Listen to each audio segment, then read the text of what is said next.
O 3.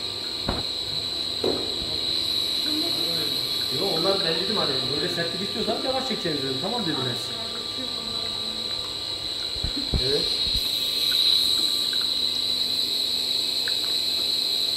Tamam hadi Kemal Bey görüşürüz.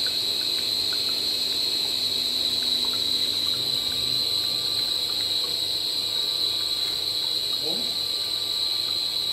Ulan bir görüntülü ara da diyor göster diyor.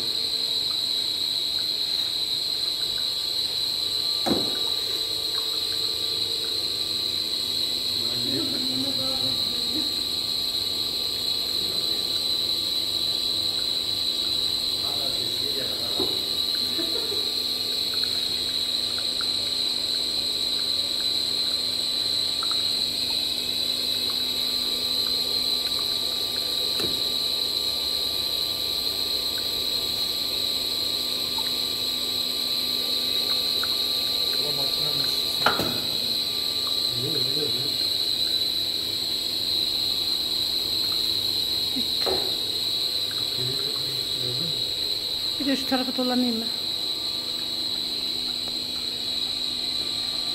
Buradan nasıl gözüküyor? Daha azmış.